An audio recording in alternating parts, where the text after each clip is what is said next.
नाज़रीन, गिलगित बल्तिस्तान में जहां इंतखाबी मार्का होने को है और तमाम जमातें अपना जोर लगा रही हैं, वहीं इसी के साथ साथ लाइन ऑफ कंट्रोल के ऊपर भारतीय इश्तियाल अंगेजियां भी जारी रहीं गुज़िश्ता दिनों।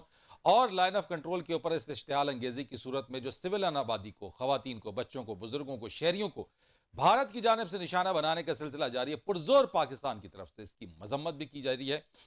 दफ्तर खारजा में इसके हवाले से आज एक बड़ी अहम प्रेस कॉन्फ्रेंस हुई।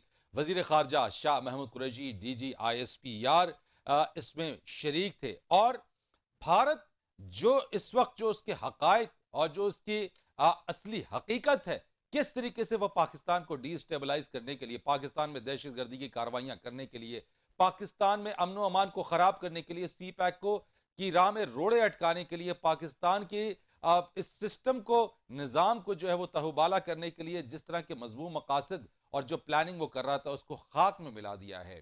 अब 22 अरब रुपए की रकम TTP और उसकी जैली तंजीमों को मजबूत करने के लिए खर्च की जा रही है। उसके लिए प्लान की गई। इससे 80 अरब रुपए से जायद की रकम CPAC का एक पूरा सेल बनाया गया उसको रोकने के लिए, जो कि फाशिस्ट मोदी की सरबराही में वो सेल। ये तमाम बातें आज बेनकाब की गई हैं, आज ये सबूत दिए गए हैं और दिखाया गया है कि यह है भारत का मजमूम और घनावना चेहरा कि वह किस तरीके से पाकिस्तान की सरजमीन पर, बरादर ममालिक की सरजमीन को इस्तेमाल करके अपनी रियासती दहशतगर्दी का इस्तेमाल वो करने की साजिशें माजी में करता रहा है और अब भी उसकी प्लानिंग कर रहा था। आज DG ISPR और शाह महमूद कुरैशी की प्रेस कॉन्फ्रेंस, आपको छोटे छोटे जरा क्लिप्स दिखा दें आज थोड़ी सी याद दहानी के लिए कि क्या कुछ हुआ। सबसे पहले वजीर खारजा शाह महमूद कुरैशी ने आज क्या कहा, उसका मुख्तसर सा क्लिप आपको दिखा। हमारे पास ऐसी अब मुसद्दका इतलात हैं, शवाहिद हैं, जिसकी बुनियाद पर मैं ये कह सकता हूं कि हिंदुस्तान स्टेट टेररिज्म को हवा दे रहा है। आने वाले महीनों में ये पाकिस्तान के अंदर टेररिस्ट एक्टिविटीज को अपस्केल करने का इरादा रखते हैं। ये फोकस करेंगे पाकिस्तान के बड़े शहरों पर, कराची पर, लाहौर पर, पेशावर पर और दीगर भी हो सकते हैं। हमारे पास इर्रिफ्यूटेबल एविडेंस मौजूद है। रॉ और DIA ये पाकिस्तान के अंदर दहशतगर्दी को फाइनेंस कर रही हैं।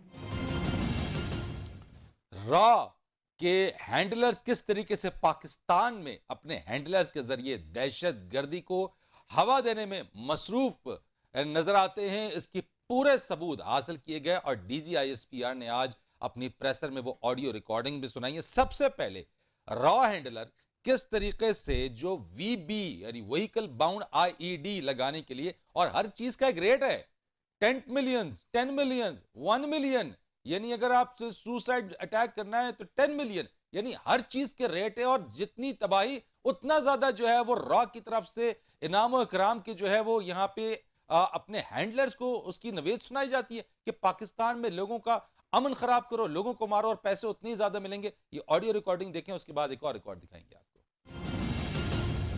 There are 9 voice notes which confirm involvement of officers from Indian intelligence agencies. In one such voice note, an Indian officer explains the method for planting an IED.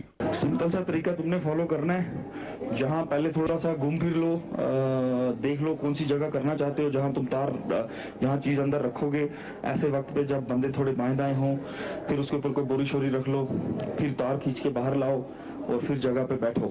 तो उस जगह का तुमने एक वीडियो बना लेना है, अच्छा वीडियो बनाना है कि भाई ये जगह है। तो जितने ज्यादा होंगे बंदे दावत में खाना खाने वाले, उतना तुम्हारा भला होगा। उसी हिसाब से तुम्हारी कीमत आगे बढ़ेगी। ऑडियो में भी थोड़ा बता देना ये जगह है, ये जैसे किसी भी जो दोमेल में है या पीर चनासी में है या मुजफ्फराबाद में है या बाएं दाएं कहाँ पे है, जो जगह है उसके बारे में और जो चीज है उसके बारे में बोल देना। फिर कार्रवाई से पहले एक आधा छोटा सा वीडियो बना लेना कि मैं पहुंच गया हूँ, मैं कार्रवाई करने वाला हूँ। तो बाकी कार्रवाई के बाद तो मुझे तो वो कार्रवाई चाहिए जिसकी खबर मुझे खबरों से सुनाई दे, टीवी से सुनाई दे, इंटरनेट से सुनाई दे, अखबारों से सुनाई दे। एक तो दहशतगर्दी पर उकसाया जा रहा है, दूसरा ट्यूटोरियल भी दिए जा रहे हैं, सबक भी दिया जा रहा है कि IEDs को किस तरीके से डेटोनेट करना है। क्या घनौनापन है यहां पे भारत का, देखिए जरा, ये भी सबूत है। A video tutorial for detonating the IED was also delivered by the operative from Indian Intelligence Agency. चला गया ठीक है, देख लो ये है ना, इसको दबाया। हाँ ये मैं समझ गया। हाँ ये हो गया। उसके बाद ये आराम आ गया, इसके ऊपर क्या करना है, आपने दबाया। जी तो इसमें आपके उसके बिल्कुल सामने होना चाहिए, मतलब आमने सामने। ये है कि दूर हो लेकिन वो चीज आपके सामने होनी चाहिए, जो डब्बा ना दूसरा। जी भैया। ठीक है, वो इसके नजदीक जब आएगा, सामने होगा, तो ये इसमें एक लिखा हुआ आ जाएगा जी चेक करने के लिए। इधर आगे पार्टी, इधर नीचे लिखा हुआ फायर। जी ठीक है, हाँ लिखा हुआ। ये फायर दबा देना था, ये फायर दबा देना बस। ये क्या कर देगा, फायर। ये अभी इसमें द्वारा लिखा हुआ आगे फायर। जी फायर हो गया। समझ इतना गया। ही काम है। ठीक है, ठीक है भैया, ठीक है। ये सब कुछ आने वाले दिनों में दहशतगर्दी की कार्रवाइयां करने के लिए हिदायत दी जा रही थी। मंसूबा घिनौना मंसूबा, भयानक मंसूबा बनाया जा रहा था। एक और वीडियो रिकॉर्ड है, एक और सबूत है, जिसमें लाहौर के अंदर एक हाई प्रोफाइल टारगेट करने के लिए रॉ यहां पे अपने हैंडलर्स को हिदायत दे रहे हैं। ये करेंगे और बात करने के लिए हम अपने मेहमानों का भी तारुफ कराते हैं। हमारे साथ मौजूद होंगे स्टूडियो के अंदर राजा फैसल, जो कि सहाफ़ी है, तज्ज़ियाकार है। बहुत शुक्रिया आपका फैसल साहब तशरीफ लाने के लिए। इसी के साथ साथ ब्रिगेडियर गजनफर हमें ज्वाइन करेंगे और हमारे साथ मौजूद होंगे उस्मान तारिक चुगताई, जो कि नीलम वैली अटमकाम से हमारे साथ होंगे मौजूद। इस सब मामले के ऊपर बात करेंगे और कुछ मजीद तज्ज़ियाकारों पर से भी उनसे तज्ज़िया लेंगे एक कमर्शियल ब्रेक के बाद। एक बार फिर आपको खुश आमदीद कहेंगे और सबसे पहले चलेंगे मुजफ्फराबाद, जहां पे मौजूद हैं हमारे करस्पॉन्डेंट सरदार जुल्फ़िकार। इसी के साथ साथ ब्रिगेडियर गजनफर अली साहब भी हमारे साथ मौजूद होंगे। सरदार जुल्फ़िकार साहब, सबसे पहले तो ये फरमाइएगा कि इस वक्त जो लाइन ऑफ कंट्रोल की जो खिलाफ वर्जी भारत ने की है, जो मासूम शहरियों को निशाना बनाया है, इस वक्त क्या सूरत हाल है और मौसम की वजह से इनकी परेशानियों में कितना मजीद इजाफा हो गया? जी बिल्कुल, भारत की जानब से जो फायरिंग की गई है उसमें 7 शहरी जो है वो शहीद, 30 से ज्यादा जो है वो जख्मी हो गए। और इसी तरह जो पाक फौज है उसने उसका भरपूर जवाब दिया है, मुंह तोड़ जवाब दिया है। 4 से 5 भारतीय फौजी जो है वो वतले जन्म हुए हैं। इंडियन आर्मी ने जो बिला इख्तियार सिलसिला है वो मुजफ्फराबाद जो डिवीजन है इसमें जो लीपा सेक्टर है उसमें किया है, मोजी सेक्टर में किया है, खिलाना में, फिर चिकोटी के साथ संडू सेक्टर है उसको भी निशाना बनाया है। फिर जो बाघ का हाजी पीर सेक्टर है, मशहूर सेक्टर है ये हाजी पीर, जहाँ से उड़ी जो है बिल्कुल सामने है, वहां पे भी उन्होंने निशाना बनाया है। तेजिया में उन्होंने उसको निशाना बनाया है। अठमकाम, जूरा, शारदा, पंचकोट, दुनियाल, पलाका और शाकोट, नौसेरी, ये हमारे इलाके हैं जिनके ऊपर फायरिंग की है। इंडियन आर्मी ने जो फायरिंग की है, हैवी आर्टिलरी का इस्तेमाल किया है, भारी मशीन गन भी उन्होंने इस्तेमाल की है। और उसमें ठीक है, जो घर हैं वो भी चले हैं, लोग माल मवेशी बेशुमार जो है वो कई लोगों के, यानी इवन दिन एक जो बच्चा है कोई 3 साल का, उसकी आंख जो है वो निकल गई है, उसको शायद भारत अपना सबसे बड़ा दुश्मन समझ रहा था। इसी तरह इमलाक तबाह हुई है, ख्वातीन शहीद हुई हैं, इसमें लोग जो हैं वो जख्मी बेशुमार हुए हैं। और फिर सबसे बड़ी बात यह है कि जो जंगल थे में आग लग गई थी जिसमें बेशुमार जो जंगली। ठीक है सरदार जुल्फ़िकार, ये आपने बात बताई है। उस्मान तारिक चुगताई हमारे साथ हैं जो कि नीलम वैली अटमकाम पर मौजूद हैं और बहुत सारे जख्मी ऐसे हुए जो कि अटमकाम पे अस्पताल लाए गए हैं। उस्मान, ये जरा फरमाइएगा, जरा अटमकाम पर भी निशाना बनाया गया है, यहाँ पे अस्पताल में किस तरह की क्या है, यहाँ पे लोगों में किस तरह का डर खौफ पाया जा रहा है? जी बिल्कुल, भारतीय फौज की जानिब से कल सवेरे तकरीबन 11 बजे नीलम वैली के मुख्तलिफ सेक्टर में अचानक गोलाबारी शुरू कर दी गई थी। उसके नतीजे में जो, क्योंकि तालीमी इदारे भी खुले थे, तालीमी इदारों में से जो बच्चे थे उनमें खौफ और आस, मार्केट्स में खौफ और आस, हर तरफ अफरा तफरी का समा था। और अचानक से जो नीलम वैली का दाखिली मकाम है चिलिहाना, वहां से लेके तौबट जो आखिरी गाँव है वहां तक भारतीय फौज की जानिब से सिविल आबादी को निशाना बनाया गया। भारतीय फौज ने हर गांव में तकरीबन गोले बरसाए हैं गुज़श्ता रोज। उसके नतीजे में नीलम वैली में जो लोग जख्मी हुए हैं वो 25 के करीब लोग जो हैं वो जख्मी हुए, जिन्हें पहले तो DHQ हॉस्पिटल अठमकाम में लाया गया और वहां से जख्मियों को, कुछ ऐसे जख्मी थे जिन्हें CMH मुजफ्फराबाद मुंतकिल किया गया। 5 अफराद जो नीलम वैली में गुज़श्ता रोज भारतीय फौज की गोलाबारी के नतीजे में मौके पे यानी कि नीलम वैली के अंदर ही शहीद हो गए, जिनमें एक 9 साल बच्ची भी शामिल है। जबकि लाला गांव की एक मासूम बच्ची 9 साल की ईमान उसका नाम था, वो बच्ची, उसकी एक टांग पूरी तरह से कट गई थी। भारतीय फौज की जानिब से आए रोज जब नीलम वैली में मुख्तलिफ इलाकों में फायरिंग की जाती है तो लोगों के अंदर जो खौफ और आस होता है वो फैल जाता है, हर तरफ हूक आलम होता है। ठीक है, अब मैं उस्मान, आपने जो बात की है, मैं ब्रिगेडियर गजनफर साहब आपकी तरफ में आता हूँ।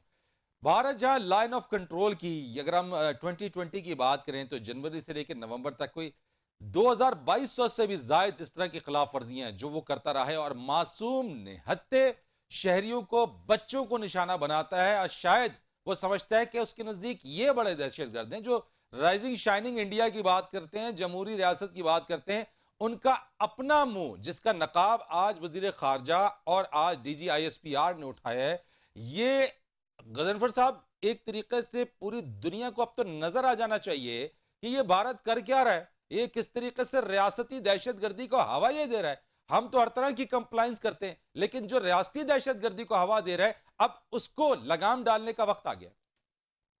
फरीद, आपने जो बातें अभी सुनी मेरे लिए इसलिए नई नहीं है कि मैंने तो पाकिस्तान की कुछ एजेंसी जो सर्च की है जहाँ मुझे हर चीज़ का इंफॉर्मेशन इंटेलिजेंस थी। दूसरा, मैंने लाइन ऑफ कंट्रोल पे 2 यूनिटें कमांड की। राइट। तो ये जो भारत का जो रवैया है, और प्रैक्टिकली उन चीज़ों को देखा है अपनी आंखों से, जो चीज़ें हो रही होती है, तो ये भारत का जो रवैया है, और इसमें आज हम खड़े हैं, और आज DGISPR की जो प्रेस कॉन्फ्रेंस हुई, और भारत की जो इतनी करेज हो रही है और जितनी हिम्मत हो रही है, इसके अंदर कुछ कहने से पहले मैं ये कहना चाहूंगा कि हमारी लीडरशिप की बहुत सारी पैसिवनेस शामिल है, ठीक, बहुत सारा डिफेंसिव एटीट्यूड शामिल है, बहुत सारा मवंदाना रवैया, क्या कहते हैं उसको, मफाहमती रवैया समझ लिया। मफाहमती रवैया भी नहीं, एक माफी वाला रवैया शामिल है। अब जो आज को जो भारत में जो लाइन ऑफ कंट्रोल पे जिस तरह फायरिंग की जो इंटेंसिटी बढ़ी है, वो आप ये देखिए कि किस टाइम फ्रेम पर बढ़, सोचने की बात है। फायरिंग तो पिछले 70 रही है, फायर करते तो हमारी सिविलियन आबादी के ऊपर, तो हम चूंकि सिविलियन आबादी को टारगेट नहीं करते हैं, हम बड़ी आला अखलाकी मेयार से पाकिस्तान आर्मी ऑपरेट करती है। और इसके अलावा से सबसे बड़ी मिसाल ये कि पाकिस्तान ने बालाकोट में जब क्रॉस ओवर किया था, तो नौशेरा में 26 ब्रिगेड जब भारत यहाँ जाके पाकिस्तान की एयरफोर्स ने इर्द गिर्द मिसाइल गिराए थे, वहाँ उस ब्रिगेड हेडक्वार्टर में इंडियन आर्मी की और general officer commanding madam command मौजूद था। तो अगर हम मारना चाहते तो हम उनको मार चुके होते, उनकी राख भी न मिलती, आपको समाधि तक न मिलती, कुछ टुकड़े न, लेकिन हमने नहीं मारा, बिकॉज हम जंग भी लड़ते हैं, हाई अखलाकी मोराल पे जंग लड़ते हैं। राइट। भारत के अंदर जो क़यादत है, उसका मेंटल जो आउटलुक इस वक्त है, वो आपको समझने की जरूरत है, और वो है RSS। और RSS कौन सी जमात है जो दहशतगर्दी को, फैशिज्म को प्रमोट करती है? वो जमात है हिंदुत्व पॉलिसी को फरोग दे रहे हैं ना ब्रिगेडियर साहब, फरोग देती है। उसके साथ साथ वो देखिए ना, जिसको वो बापू कहते हैं, जिसकी तस्वीर हर जगह वो पीछे लगा के बैठते हैं, उसको उन्होंने अपने आजादी के 15 दिन बाद पॉइंट ब्लैंक रेंज पे गोली मार के मार दिया था। अब उसको बाप कहते हैं। तो ये मुनाफिकत की जो फजा एग्जिस्ट कर रही है, ये धोखाधड़ी, और ये भारत के दर्जे रवैये जितने हैं, चाहे वो पॉलिटिकल रवैये हैं, राइट, चाहे वो फॉरेन रवैये, उसके अंदर बैठ चुकी है। बिल्कुल ब्रिगेडियर साहब। और दूसरी बात, ये बात समझनी पड़ेगी पूरी दुनिया को भी कि ये ना ही नेहरू का भारत है, ना ही ये सरदार पटेल का भारत है। मैं राजा फैसल साहब आपकी तरफ जरा आता हूं। जो बात ब्रिगेडियर साहब ने की है, बड़े वाज़ेह सबूत हमने पेश किए, बड़े इफेक्टिव डॉक्यूमेंट्स हैं। इसमें ऐसी, मैं आपसे पूछना चाहता हूं कि भारत हर बार डिनाई भी कर जाता है चीजों में, इसमें वो क्या चीज ऐसी है और कहां कहां पे हम इसको और भेज सकते हैं इन सबूत को, ताकि पाकिस्तान का केस अब बड़ा स्ट्रांग हो जाए? सबसे पहले तो ब्रिगेडियर साहब की बात के साथ मैं इत्तेफाक करूंगा, और आपने जिक्र किया कि ये ना तो नेहरू का भारत है और ना ही ये गांधी जी का भारत है। ये भारत है नथुराम गोडसे का, कि जिसने के गांधी जी को मार दिया था, और वो नथुराम गोडसे RSS का था, और ये RSS का भारत है। अब आते हैं इस तरफ कि ये जो डोसियर बनाया गया है, मेरे ख्याल में इदारों को इसका पूरा क्रेडिट जाता है। उसकी वजह यह है कि उन्होंने जिस तरीके से ये डोसियर क्रिएट किया है, और ये जो हमें एविडेंस आपने शुरू में दिखाया, बड़े इफेक्टिव एविडेंस है। मेरे जराए के मुताबिक इस डोसियर में हर एक वो चीज मौजूद है जो कि अगर इनके ऊपर भी कोई सवालात उठाए जाते हैं इन एविडेंसेस के ऊपर, तो वो उनको प्रूफ करने के लिए भी आगे डॉक्यूमेंट्स मौजूद है कि ये लिंकेजेस मौजूद है, लिंकेजेस मौजूद हैं। देयर इज ये अगर इनको अगर FATF लेके जाते हैं, ICJ लेके जाते हैं, UN सिक्योरिटी काउंसिल में लेके जाते हैं, तो ऑफ कोर्स वो फिर फोरेंसिक करवाएंगे इन एविडेंसेस के। तो मेरे ख्याल में ये उस चीज को मद्देनजर रखते हुए ये सारे डोसियर क्रिएट किए गए हैं और ये सारे एविडेंसेस जो हैं ये इकट्ठे किए गए हैं। और ये जब वो फोरेंसिक करवाएंगे तो वो वहां पे दूध का दूध पानी का पानी हो जाएगा, और जिसमें के भारत के लिए बहुत ही टफ टाइम आगे आने वाला डिप्लोमेटिक सीन पे। यूं तो वैसे वो बड़ा प्रोपेगेंडा करता है पाकिस्तान के अगेंस्ट के अंदर, राइजिंग शाइनिंग इंडिया और डेमोक्रेसी की बात करता है। एक तरफ वो ह्यूमन राइट्स की वॉयलेशन करता है, निहत्थे शहरियों को मारता है, दूसरा पाकिस्तान में रियासती दहशतगर्दी को हवा दे रहा है। जी बिल्कुल, और ये आज से नहीं हो रहा, ये काफी अरसे से हो रहा है। और मैं जो कि इंडियन मीडिया पे बैठता रहता हूँ, और हमें गौरव आर्या जैसे लोगों का सामना होता है जो कि वहां पे बैठ के हमारे सामने ये कह रहे होते हैं कि मेरे पास फलां बलोच का नंबर है, फलां बलोच का नंबर है, और फिर हमारे सामने ही वो बैठ के ये कहते रहते हैं कि हमें मजीद जंगें करने की क्या जरूरत है, हमें वही चीज करनी चाहिए जो कि हमारे साथ हो रहा है, और वो बड़े पैमाने पे करनी चाहिए, इनको पैसे देने चाहिए। जो इन एविडेंसेस में आता हूं, just a minute and I am coming back to you sir, just a minute sir. जो इन एविडेंसेस में आपको वो क्लेम नजर आ रहे हैं कि इतने पैसे दे देंगे, अगर इतने मैग्नीट्यूड पे तुम डिस्ट्रक्शन करोगे तो इतने पैसे मिलेंगे, यही सारा कुछ हो रहा है। और गौरव आर्या ये भी कहता रहा कि मस्जिद के एक बंदे को, मस्जिद के एक मतवल्ली को आप मोबाइल दे दें, गाड़ी दे दें, और उसे कहें कि वो सिर्फ और सिर्फ सेक्टेरियन लाइंस पे पाकिस्तान में तबाही क्रिएट करे। इंडिया यही करने की कोशिश करने जा रहा है और सबोताज करने की कोशिश करने जा रहा है। और जो इलेक्शन हमारे सामने आ रहा है जीबी का बड़ा इंपॉर्टेंट, आजकल बहुत ज्यादा इंपॉर्टेंट है, और इंडिया में उसके ऊपर बहुत ही चहमा गोइयां हो रही हैं। उसकी सबसे बड़ी वजह यह है कि सीपैक वहां से गुजरता है, and it's a live line. इसके ऊपर आपसे बात की गई। ब्रिगेडियर साहब, ये जो बात हो रही है कि कहां हम किस फोरम पे अब इन तमाम सबूतों को लेके जाएं? मुझे एक तो मैं बड़े दुख से आपसे एक बात कह रहा हूँ कि आप ये एक सेकंड पे बैठ के थिंकिंग फोरम के तौर पे अपने दिमाग में पाकिस्तान के बहुत सारे लोगों को ये सवाल लेके आना चाहिए कि जो भारत की इतनी आउटरीच की आज हम बात कर रहे हैं, जो DGICR ने जो चीजें आपके सामने रखी हैं, जी सर, वीडियो और डॉक्यूमेंट, वो हुआ क्यों?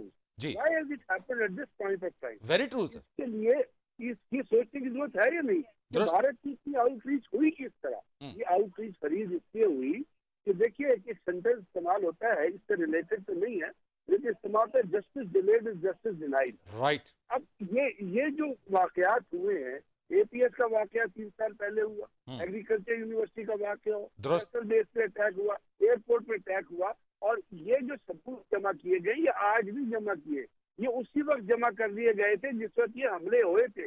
150 बच्चों को शहीद किया गया APS में। उसी वक्त ISI और बाद टेक्निकल लिंकेजेस क्रिएट किए थे कि फरीदून जो है वो इंडियन एम्बेसी के अंदर किससे बात कर रहा है और किस तरह बात कर रहा है। बात ये थी कि क्या आपने उस वक्त इस चीज को क्यों नहीं उठाया, आपने उस वक्त इस चीज को दुनिया के सामने क्यों नहीं पेश किया?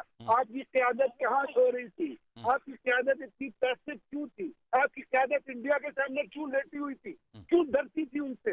ये हमारी क़यादत इंडिया से डरती थी, मूवी का नाम नहीं लेते थे, दुश्मन का नाम नहीं लेते थे, इंडिया को नहीं कहते थे कि ये इंडिया ने किया, कहते थे जी किसी थर्ड पार्टी ने किया। और आपके अंदर बैठे हुए इंटेलेक्चुअल जो है, सूडो इंटेलेक्चुअल, वो कहते हैं गलतियां हमारी हैं, हमारी गलतियां हैं जी, इसलिए सब कुछ हो रहा है। भाई जब तक फरीद आप दुश्मन को नहीं पहचानेंगे, इंडिया के गंदे चेहरे को नहीं पहचानेंगे, बूजी के चेहरे पे लगी हुई कालक को नहीं पहचानेंगे, उसके पीछे में छुपे हुए हिंदुत्व के एजेंडे को नहीं पहचानेंगे, और उसको इंटरनेशनल फोरम पे नहीं लेके जाएंगे, तो फरीद है मैं शिकस्त खाता रहूंगा, मैं रोता रहूंगा, मेरी बहनें रोती रहेंगी, मेरे बच्चे यतीम होते रहेंगे। 150 बच्चे मारे गए यार अपना आर्मी पब्लिक स्कूल में, खून पड़ा हुआ था हर दीवार। क्यों कोई नवाज शरीफ बोला? नवाज शरीफ गया किसी इंटरनेशनल फोरम में? आप ये तो छोड़िए, मैं आपसे एक सवाल करता हूँ। आज यहाँ पे नेवी का एक जहाज था, 11 उसमें नेवी के ऑफिसर थे, वो आपके मैरीटाइम इलाके में पेट्रोलिंग कर रहा था, कारगिल इंडिया ने टारगेट किया, मार दिया। ये जहाँ पे इंडिया कराची से आगे, वो जब लोगों ने कहा अस्करी कायदत ने कि हम इसका बदला, नवाज शरीफ ने कहा हम इंटरनेशनल कोर्ट ऑफ जस्टिस में जाएंगे। इंटरनेशनल कोर्ट ऑफ जस्टिस ने उसने मुंह पर थप्पड़ मारा, इंटरनेशनल कोर्ट ऑफ जस्टिस ने आपके मुंह पे थप्पड़ मारा उठा के 1 साल बाद। उन्होंने कहा हम मुकदमा नहीं सुन सकते। राइट सर, आपने जो बात की है वेरी ट्रू बात तो की भाई आपने आप ये पहचाने फरीद, आप ये पहचाने कि आपकी लीडरशिप डिफेंसिव है, मरी हुई लीडरशिप है, आपको नहीं है इंडिया, एजेंट रहे हैं इंडिया के। वहाँ पे जिंदाल को बुलाते हैं, उससे ट्रेड डील्स करते हैं। जब आप ट्रेड डील्स दुश्मन के वो इलाके में करेंगे, दुश्मन के कंट्रीज में करेंगे, तो यही होगा फिर इंडिया की आउटरीच। अदरवाइज अगर आप सही मौके पे सही चीज को उठाते, आर्मी पब्लिक स्कूल का केस उस पर लेके इंटरनेशनल फोरम में जाते, बच्चों की तस्वीरें दिखाते, तो the world is very sensitive to the kids problem. Right sir, यानी आपकी बात दुरुस्त है कि हम अपनी उन चीजों को अपना केस राइट टाइम पे राइट प्लेटफॉर्म पे अगर ले जाएं तो दुश्मन को इंग्रेस करने का मौका नहीं। राजा फैसल साहब, क्यों सफारती सतह के ऊपर जो है वो हमने जिस तरह से ब्रिगेडियर साहब बात कर रहे हैं कि क्या वजह रही है कि हम इन चीजों को उस तरीके से नहीं कर सके? देखिए, 4 कंसेक्टिव साल इस मुल्क की तारीख में पिछली हुकूमत में हमारा फॉरेन मिनिस्टर नहीं था, फुल टाइम फॉरेन मिनिस्टर हमारे पास नहीं था, और तस्नीम असलम साहिबा प्राइम मिनिस्टर था, नवाज शरीफ साहब, और उस वक्त की जो फॉरेन सेक्रेटरी थी तस्नीम साहिबा, तस्नीम असलम साहिबा का वो बयान मौजूद है जिसमें कि उन्होंने ये कहा है कि हमें ये डायरेक्शंस थी कि हमने फुल फ्लैज इंडिया के खिलाफ कोई बात नहीं करनी, हमने उनको ग्राउंड देना है, मोदी जी की गवर्नमेंट को ग्राउंड देना है। फिर ये ब्रिगेडियर साहब जिस टाइम का जिक्र कर रहे हैं, जिंदाल भी उसी दौर में आता है, फिर काबुल से जब जहाज उड़ता है तो रास्ते में स्टॉप ओवर्स भी होते हैं और बड़ी मुबारकें दी जाती हैं, फिर उसी दौर में साड़ियां भी भेजी जाती हैं और चादरें भी भेजी जाती हैं मोदी जी की मां को। तो ये सारा कुछ उस दौर में हुआ, और ये उस लेकिन ये सिर्फ पर्टिकुलर तो नहीं है, उससे पहले भी चीजें चलती रही, क्योंकि आज जो DGISPR की जो प्रेस ब्रीफिंग है उसके अंदर तो उसमें देखा जी अल्ताफ ग्रुप के लोगों को भी जो है फंडिंग होती रही उसी जमाने में रहो की। तो सवाल ये भी उठता है कि उस वक्त वो कौन सी सियासी चीजें थी जिसकी वजह से हम उस पर खामोश रहे? देखें, उस वक्त एक तो जब वॉर ऑन टेरर में पाकिस्तान बहुत ज्यादा बिजी था, उसमें आपको बहुत अच्छे तरीके से पता है कि मुशर्रफ साहब के दौर में भी वाजपेयी साहब के साथ मिलके तो CBMs की बात, बिल्कुल काउंटर आप जो मेजर्स थे आपके पीपल टू पीपल इंटरेक्शन था एग्जैक्टली, और फिर उसमें यह कि वो अमन की आशा, अमन की बाशा वो भी चलती रही बीच में। लेकिन यह है कि पाकिस्तान उस वक्त मसाइल में घिरा हुआ था, इंटरनल सिक्योरिटी के मसाइल थे, एक एक्सट्रीम पे हमारे यहाँ टेररिज्म चल रहा था। लेकिन एक ऐसा दौर कि जिसमें के चीजें बहाल होना शुरू हुई, जो कि पिछला दौर था, उसमें ये हर सूरत करने की जरूरत थी और नहीं किया गया, और ब्रिगेडियर साहब का गिला बहुत हद तक दुरुस्त। एक कमर्शियल ब्रेक लेते जी, ब्रेक के बाद आते हैं इस पर मजीद बात।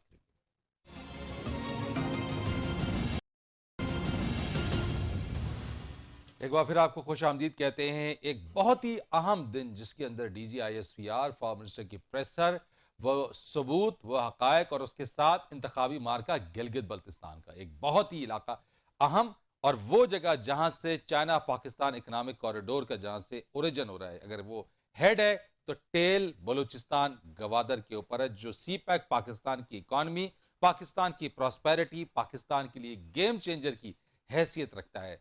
सलमान हैदर हमारे साथ मौजूद हैं, गिलगित बल्तिस्तान के अंदर मौजूद, और इलेक्शन की इंतखाबी मुहिम और वो तमाम चीज़ें कवर कर रहे हैं और साथ हैं। सलमान, बहुत शुक्रिया आपका। मुझे बिल्कुल अंदाजा है कि इस वक्त शदीद ठंड है और आप इस शदीद ठंड में हमारे साथ मौजूद हैं।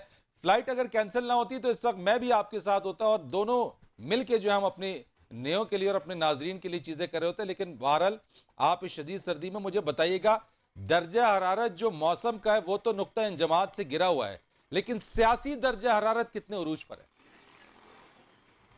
बिल्कुल, थैंक यू फरीद। सबसे पहली बात तो ये कि दर्जा हरारत बाकी नुक्ता इंजमात पे है और अभी ड्रिजलिंग शुरू हो गई है, फुहार बारिश की पड़ना शुरू हो गई है। तो आपके जो कल की फ्लाइट वाला मामला है ना, मैं आपको इधर ही बता दूं, वो जरा कैंसिल ही समझिए। अच्छा, बाकी बात करते तो बाकी बात मैं कर दूं इलेक्शन का। मुझे लगता है ये इलेक्शन अकेले खुद ही यहीं से कवर करना होगा, और इस टाइम ना कंपाउंड की सतह पे, मोहल्ले की सतह पे इस वक्त तोड़ जोड़ का सिलसिला जारी है। ठीक है, और बाकायदा तौर पर ऐसे अफराद जिन्होंने वोट तोड़ने हैं, हाँ, किसी इलेक्टेबल के, उनको बिठाने का इस वक्त बाकायदा तौर पर बात हो रही है। जरगे हो रहे हैं छोटे छोटे हाँ। मोहल्लों की सतह में। राइट नाउ मैं इस वक्त कशरोड के इलाके में हूँ, सामने नगरल का मोहल्ला है, फिर बरबस का मोहल्ला है, थोड़ा सा आगे जाए तो जुटियाल है, खोमर है, ये सारे। और हर जगह पर मुझे हर थोड़ी देर बाद कोई ना कोई खबर आ रही है कि जी फलाना किसके हक में बैठ गया, अच्छा फलाना कोई सलमान, आजाद उम्मीदवार सलमान मैं किसके हक आपसे में बैठ गया। एक चीज मुझे बताइएगा, ये तो आपने ये पिक्चर लिए, थोड़ा सा जो कैनवस है उसको थोड़ा सा ब्रॉड करते हैं। अगर आपके पास कोई इत्तला, कोई मालूमात चीजें हैं, जिस तरीके से यहाँ पे गिलगित है, यहाँ पे हुंजा है, नगर है, खाचे, अस्तोर है, और खास तौर के ऊपर जो साबिक वजीर आला गिलगित बल्तिस्तान हाफिज हफीजुर रहमान है, तो यहाँ पे जो 3 कंटेस्टेंट्स हैं, पीपल्स पार्टी, पीटीआई और पीएमएल-एन, ये तीनों तीसरी मर्तबा एक दूसरे के साथ कंटेस्ट कर रहे हैं। तो कोई इनके दरमियान किस तरह का कोई मुकाबला देखने को मिल सकता है हमें? अच्छा मैं एक छोटी सी चीज बताऊंगा फरीद, बीच में ना एक पीडीएम का प्लेटफॉर्म था, जी हाँ। बल्कि है जी हाँ, है। ऑपोजिशन का ना, बिल्कुल। और इमरान खान को हटाने के लिए है ना, उसके लिए एक गुजरावाला में जलसा हो गया, कराची में हो गया, कोयटा में हो गया। उस प्लेटफॉर्म को इधर क्यों नहीं इस्तेमाल किया जी पीपल्स पार्टी और नून लीग ने? अगर उस प्लेटफॉर्म को इधर इस्तेमाल कर लेती, सीट एडजस्टमेंट कर लेती, तो मैं और आप ये सवाल ही ना पूछते कि पीटीआई कितनी पोजीशन लेगी। उस प्लेटफॉर्म को अगर ये इस्तेमाल करते तो ये बिल्कुल क्लीन स्वीप कर सकते थे, और इन्होंने इस प्लेटफॉर्म को इस्तेमाल नहीं किया, बल्कि अंडर द नोज जो सेंटेंसेस इस्तेमाल होते रहे तकरीरों के दौरान, वो पिछली हुकूमत, तो फिर सलमान आपने बड़ा अच्छा नुक्ता उठाया। ये फिर इसका मतलब है कि यहाँ पे सियासत ही है, यानी कि एक तरफ पीडीएम मल्टी पर्पस जो पार्टीज है आपकी, यानी और उसके साथ साथ पीडीएम के प्लेटफॉर्म पे, और यहाँ अवाम से कुछ है, और जीबी के अंदर सबकी अलग-अलग कैंपेन, अलग-अलग उम्मीदवार। हकीकत ही यही है, ये पेट से एक दूसरे से मुख्तलिफ हैं, अंदर से एक दूसरे के साथ नहीं है। जस्ट मैं वैसे एक बात कर रहा हूं, अगर बिलावल साहब अपनी तकरीरों में कह रहे हैं गिलगित बल्तिस्तान की महरूमियों का जिक्र करें कि पिछली हुकूमतों ने ये नहीं दिया, तो पिछली हुकूमत किसकी थी? नाम नहीं लेते, वो मैं आपको बता देता हूं, मुस्लिम लीग नून की हुकूमत थी। अगर मरियम साहब अपने जलसे में पिछली हुकूमत का जिक्र किया तो वो किसकी थी? वो तो पीपल्स पार्टी की जीबी में हुकूमत थी, क्योंकि जब मरकज में जिसकी हुकूमत होती है, जीबी में हुकूमत उसी की बनती है। वोटर कोशिश ये करता है कि उसी से रिलेट रहे, तो ये एक बड़ी जबरदस्त सी मुनाफकत सी मुझे नजर आई। अगर पीडीए वाला इल्हाक इधर नजर आता तो हम बहुत हद तक रिजल्ट अभी तक बता भी चुके होते। चले मैं जरा राजा फैसल साहब के पास आता हूं। जरा आपने बड़ी बात की फैसल साहब, ये मुझे बताइए, बड़ी एक अच्छी है। अब मैं भी इसी बात के ऊपर सोच रहा था कि जनाब एक तरफ पीडीएफ है, पीडीएम आपकी है और आपकी तमाम पार्टियां इसके अंदर हैं, लेकिन जीबी के अंदर हम नक्शा मुख्तलिफ देखते हैं। आपका एनालिसिस वैसे क्या है?